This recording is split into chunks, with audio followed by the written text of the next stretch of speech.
আর কিছুক্ষণের মধ্যেই দক্ষিণবঙ্গের বিভিন্ন জেলায় ভারী বৃষ্টিপাতের সম্ভাবনা রয়েছে। এই মুহূর্তে সরাসরি দেখা যাচ্ছে বনগাঁ, নগরুখরা, হাবড়া, স্বরূপনগর এই অঞ্চলগুলিতে ভারী বৃষ্টিপাতের সম্ভাবনা রয়েছে। পাশাপাশি যশোর, লোহাগড়া, তার সঙ্গে এদিকে রয়েছে সাতক্ষীরা, এই অংশগুলিতেও ভারী বৃষ্টিপাতের সম্ভাবনা রয়েছে। অন্যদিকে হালকা থেকে মাঝারি বৃষ্টি হতে পারে উলবেড়িয়া, বারুইপুর, জয়নগর, কেতালা, কোলাঘাট, পান্ডুয়া, চাকদা, শান্তিপুর, কৃষ্ণনগর এই অঞ্চলগুলিতে হালকা থেকে মাঝারির সঙ্গে দু এক পশলা ভারী বৃষ্টিপাতের সম্ভাবনা রয়েছে। সুপ্রিয় সুধী দর্শকবৃন্দ, আজ হচ্ছে 11ই জুন, বৃহস্পতিবার। এই মুহূর্তে আবহাওয়া দপ্তরের গুরুত্বপূর্ণ খবর। আর কিছুক্ষণের মধ্যেই বিভিন্ন জেলায় বজ্রবিদ্যুৎ সহ হালকা থেকে মাঝারির সঙ্গে একাধিক জেলায় ভারী বৃষ্টি সঙ্গে দমকা ঝোড়ো হাওয়া বয়ে যেতে পারে ঘন্টায় 50 থেকে 60 কিলোমিটার গতিবেগে। আসুন জেনে নেব আজকে বৃহস্পতিবার সারাদিন আবহাওয়া কেমন থাকবে, পাশাপাশি দেখে নেব আগামী 5 দিন আবহাওয়া কেমন থাকতে চলেছে। এই মুহূর্তে বর্ষার আগমন কতটা ঘটেছে, বাংলায় পাকাপাকিভাবে বর্ষা কবে আসছে তা নিয়ে এই মুহূর্তে কি আপডেট পাওয়া যাচ্ছে বিস্তারিত জানিয়ে দেব আজকের এই প্রতিবেদনে। অবশ্যই ভিডিওটিকে শেষ পর্যন্ত দেখবেন। এই মুহূর্তে আপনি কোন জেলা থেকে দেখছেন অবশ্যই আপনাদের জেলার নামটি আমাদের ভিডিওর কমেন্ট বক্সে লিখে জানাবেন এবং আপনাদের জেলার আবহাওয়ার আপডেটগুলি প্রত্যহ সকালে পাওয়ার জন্য অবশ্যই আমাদের এই চ্যানেলটিকে সাবস্ক্রাইব করে সঙ্গে থাকবেন। তো আসুন দর্শক বন্ধুরা, শুরুতে দেখে নেব আজকে বৃহস্পতিবারের আবহাওয়ার আপডেট। তো সরাসরি স্যাটেলাইটে দেখা যাচ্ছে আজকে সকাল থেকেই মূলত উত্তরবঙ্গের জেলাগুলির আকাশ মেঘলা থাকছে, তবে দক্ষিণবঙ্গের জেলাগুলির আকাশ পরিষ্কার থাকবে। তবে দুপুর গড়ালেই দক্ষিণবঙ্গের আবহাওয়াতেও পরিবর্তন শুরু হবে। দুপুর গড়ালেই দক্ষিণবঙ্গের বিভিন্ন জেলায় বজ্রগর্ভ মেঘ সঞ্চারিত হবে এবং তা থেকে বজ্রবিদ্যুৎ সহ ঝড় বৃষ্টিপাতের সম্ভাবনা রয়েছে। অন্যদিকে আজকে সকাল থেকে দিনভর বাংলাদেশের বিভিন্ন বিভাগগুলিতে আকাশ মেঘলা থাকার সম্ভাবনা, দফায় দফায় বৃষ্টিও রয়েছে। আজকে বৃহস্পতিবার সকাল থেকে দেখা যাচ্ছে উত্তরবঙ্গের জেলাগুলিতে বৃষ্টি হবে। তার মধ্যে দেখতে পাচ্ছি আলিপুরদুয়ার, কোচবিহারে হালকা থেকে মাঝারি, পাশাপাশি উত্তরবঙ্গের মালদা সহ দিনাজপুরে হালকা থেকে মাঝারি বৃষ্টি আজকে সকালের দিকে হতে পারে। অন্যদিকে দক্ষিণবঙ্গের জেলাগুলি সকাল থেকে বৃষ্টি, দুপুর গড়ালেই বৃষ্টি হবে কলকাতা, 24 পরগনা, মেদিনীপুর, তার সঙ্গে জেলা। অন্যদিকে বৃষ্টি হবে বীরভূম জেলার পশ্চিম বর্ধমানের দুর্গাপুর, আসানসোল, বীরভূমের সিউড়ি, নলহাটি, রামপুরহাট, সাঁইথিয়া এই অঞ্চলগুলিতে আজকে বেলা গড়ালেই বৃষ্টি কিন্তু শুরু হবে এবং যত বিকেলের দিকে যাবে তত কিন্তু বৃষ্টির মাত্রা আরও বাড়বে। একাধিক জেলায় অতি ভারী বৃষ্টি হতে পারে। তার মধ্যে বেশি বৃষ্টি হবে বীরভূম জেলার দক্ষিণাংশ, বিশেষ করে বোলপুর, তার সঙ্গে পূর্ব বর্ধমানে ঘুষকরা, দুর্গাপুর, পশ্চিম বর্ধমানের এদিকে সোনামুখী, বর্ধমান, শান্তিপুর, কতুলপুর, আরামবাগ, চন্দ্রকোনা, গোয়ালতোর, খড়গপুর, বালিচক, বেলদা এই যে অংশটি রয়েছে এখানে কিন্তু ভারী থেকে অতি ভারী বৃষ্টিপাতের প্রবল সম্ভাবনা রয়েছে আজকে মূলত বিকেলের দিকটাতে। এই মুহূর্তে দেখা যাচ্ছে যে এই অংশগুলিতে বৃষ্টি হতে পারে 40 থেকে 55 মিলিমিটার পর্যন্ত ভারী থেকে অতি ভারী বৃষ্টির প্রবল সম্ভাবনা রয়েছে এবং ঘন্টায় সর্বোচ্চ 50 থেকে 60 কিলোমিটার গতিবেগে ঝড়ো হাওয়া বয়ে যাওয়ার আশঙ্কা।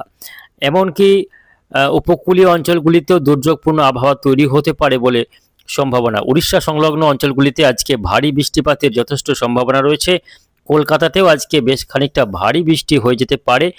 এমনকি সন্ধ্যার দিকেও বৃষ্টি রয়েছে, একাধিক এলাকায় ভারী বৃষ্টি, যেমন বালিচক, কোলাঘাট, তমলুক, হলদিয়া, দীঘা, কাঁথি এই অঞ্চলগুলিতে। অর্থাৎ আজকে 24 পরগনা, মেদিনীপুর, বীরভূম, বর্ধমান, হাওড়া, হুগলিতেও আজকে ভারী বৃষ্টিপাতের যথেষ্ট সম্ভাবনা কিন্তু রয়েছে দর্শক বন্ধুরা। তবে উত্তরবঙ্গে ভারী বৃষ্টি আজকে না হলেও আলিপুরদুয়ার, কোচবিহার, মালদা, দিনাজপুরে হালকা থেকে মাঝারি বৃষ্টি লক্ষ্য করা যেতে পারে। বৃষ্টি হলে ভ্যাপসা গরম কিন্তু অব্যাহত থাকবে, তবে বৃষ্টি হলে সাময়িক স্বস্তি কিছুটা মিলতে পারে বা মিলবে বলেই মনে হচ্ছে। দর্শক বন্ধুরা, এই মুহূর্তে বর্ষা কিন্তু অনেকটা এগিয়ে এসেছে। গতকাল বর্ষা উত্তরবঙ্গে প্রবেশ করেছে। উত্তরবঙ্গের মূলত আলিপুরদুয়ার, কোচবিহার, জলপাইগুড়ি, দার্জিলিং, কালিম্পং এই অংশগুলিতে গতকাল বর্ষা প্রবেশ করেছে। পাশাপাশি গতকাল বাংলাদেশের পূর্বাংশগুলিতে বর্ষা প্রবেশ করে গিয়েছে। তবে দক্ষিণবঙ্গের বা পশ্চিমবঙ্গের ক্ষেত্রে দক্ষিণের জেলাগুলিতে বর্ষা প্রবেশ করবে আগামী 15ই জুনের মধ্যে। পাকাপাকিভাবে বর্ষা অর্থাৎ আগামী 5 থেকে 7 দিনের মধ্যে গোটা পশ্চিমবঙ্গ এবং বাংলাদেশ জুড়ে বর্ষা প্রবেশ করে যাবে বলেই কিন্তু পূর্বাভাস জানিয়েছে আবহাওয়া দপ্তর। তো এদিকে দক্ষিণ ভারতের তামিলনাড়ু, কেরালা, কর্ণাটক, দক্ষিণ মহারাষ্ট্র এই অংশগুলিতে বর্ষা ইতিমধ্যে কিন্তু প্রবেশ করে গিয়েছে। তবে আগামী কয়েকদিনে আরও কিছুটা বর্ষার আগমন ঘটবে, পাকাপাকিভাবে বর্ষা কিন্তু শুরু হবে। তবে তার আগে দফায় দফায় বৃষ্টি কিন্তু রয়েছে। আগামীকাল শুক্রবারেও বৃষ্টি রয়েছে দক্ষিণবঙ্গের বিভিন্ন জেলায়। আগামীকাল শুক্রবার কলকাতা, হাওড়া, হুগলি, নদিয়া, মুর্শিদাবাদ, বর্ধমান, বাঁকুড়া, পুরুলিয়া, ঝাড়গ্রাম এই অংশগুলিতে, দক্ষিণ বীরভূম এই বেল্টে কিন্তু ব্যাপক বৃষ্টি আগামীকালও রয়েছে দর্শক বন্ধুরা। পাশাপাশি বাংলাদেশের ঢাকা, খুলনা, বরিশাল, মেহেরপুর এই অঞ্চলগুলিতে আগামীকালও বৃষ্টি কন্টিনিউ করবে। বৃষ্টি কিন্তু হবে, ভারী বৃষ্টি পশ্চিমের বাঁকুড়া, পুরুলিয়া, পশ্চিম মেদিনীপুর, পশ্চিম বর্ধমান এবং দক্ষিণ বীরভূমে আগামীকালও ভারী বৃষ্টি হতে পারে বলে সম্ভাবনা রয়েছে।